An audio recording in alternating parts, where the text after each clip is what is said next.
তিনি ছিলেন মধ্যম আকৃতির সুঠাম দেহের অধিকারী একটি মানুষ। তার চুলগুলো ছিল ঘাড় পর্যন্ত প্রলম্বিত, হালকা হালকা কোঁকড়ানো। তিনি যখন চুলের ভিতরে তৈল দিয়ে আছড়াতেন মনে হতো মৃদুমন্দ ঢেউ দেখা যায়। তার কপাল ছিল চওড়া, ভ্রুগুলো ছিল জোড়া ভ্রু, ধনুকের মতো বাঁকা। চোখের পাতাগুলো ছিল ফুটন্ত গোলাপের গোলাপি রঙের এক একটি পাপড়ির মতো। তিনি কখনো বা যখন চোখের পলক ফেলতেন মনে হতো মৃদুমন্দ বাতাসে গোলাপ পাপড়ি যেন দোল খাচ্ছে। তার চোখের সাদা অংশ ছিল রক্তিমাভ সাদা, কালো অংশ ছিল কৃষ্ণ কালো। তার নাকটা ছিল খাড়া, নাকের ছিদ্রগুলো ছিল ছোট ছোট। নাকের নিচে ছিল সরু চিকন গোঁফ, গোঁফের নিচেই সেই গোলাপি রঙের ঠোঁট।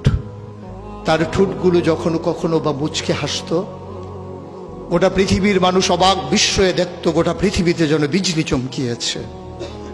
তিনি কখনো বা যখন এই রাস্তা দিয়ে হেঁটে যেতেন, 1 মাস পরেও কখনো যখন সাহাবা হাঁটতেন তার গায়ের জান্নাতি গন্ধ তারা পেতেন। মায়েরা উম্মাহাতুল মুমিনিন যারা, তারা নবীর যখন কখনো এই ঘামে ভেজা শরীর নিয়ে ঘরে ঢুকতেন, কপালের ভিতরে মুক্তোর দানার মতো ঘামগুলো যখন জমে থাকতো, মায়েরা ছোট্ট শিশি খুঁজে সেই ঘামগুলো শিশিতে ভরে জমা রেখে দিতেন, কখনো বা ঈদে কোনো অনুষ্ঠানে যেন আতর হিসেবে ব্যবহার করতে পারেন। এই সুরত ধারণ করা কোনো মানুষের সাধ্যর বাইরে। কখনোই কোনো মানুষ এই সুরত ধারণ করতে পারবে না চেষ্টা করলেই। কিন্তু তার সিরত যেটা অনুকরণীয়, অনুপম আদর্শ, তিনি এসেছিলেন এই জন্যে ওয়ামা আরসালনাকা ইল্লা রাহমাতাল লিল আলামিন। তিনি ছিলেন রহমত গোটা ধরনীর জন্যে। যেমন করে আল্লাহ বলেছেন, ফাবিমা রাহমাতিন মিনাল্লাহি লিনতা লাহুম ওয়ালাউ কুনতা ফাজ্জান গালিজাল কলব লানফাদ্দু মিন হাওলিক ফাআফু আনহুম ওয়াস্তাগফির লাহুম ওয়াশাওিরহুম ফিল আমর ফাইযা আযামতা ফাতাওয়াক্কাল আলাল্লাহ ইন্নাল্লাহা ইউহিব্বুল মুতাওয়াক্কিলিন। তিনি এসেছিলেন তেমন করে। কেন তাকে পাঠানো হয়েছিল? আল্লাহ নিজেই বলেছেন, লাকাদ কানা লাকুম ফি রাসূলিল্লাহি উসওয়াতুন হাসানা। তিনি ছিলেন মডেল, তিনি ছিলেন আইডল, তিনি ছিলেন আইকন, তিনি ছিলেন অনুপম আদর্শ, তিনি ছিলেন উসওয়াতুন হাসানা।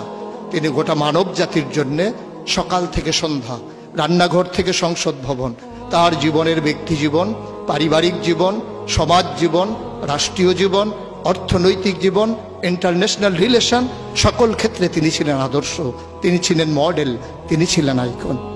একবিংশ শতাব্দীর সূচনা লগ্নে দাঁড়িয়ে গোটা পৃথিবী যখন ঝঞ্ঝা বিক্ষুব্ধ, গোটা পৃথিবীর মানবতা যখন আজকে ভুলণ্ঠিত, আজকে শুধু মুসলিম নয়, গোটা মানুষ যখন আজকে অপর মানুষের ভোটের নিচে পৃষ্ঠ হচ্ছে তার জীবন, মানুষগুলো যখন আজকে রক্তে রঞ্জিত হচ্ছে তার গোটা দেহ, সেই ফিলিস্তিনের দুধু মরুভূমি আজকে যখন আমার কিশোর ভাইয়ের রক্তে রঞ্জিত, সেই ঝিলাম নদীর পানি আজকে যখন স্বচ্ছ স্ফটিকের মতো আর নেই, কাশ্মীরের ভাইয়ের রক্তে যখন রঞ্জিত, পার্শ্ববর্তী আরাকানের মুসলমানেরা আজকে উখিয়ার সেই টেকনাফের তাঁবুর নিচে তারা যখন মানবেতর জীবন যাপন করছে, আজকে বারবার মনে পড়ে সেই নবীজির কথা।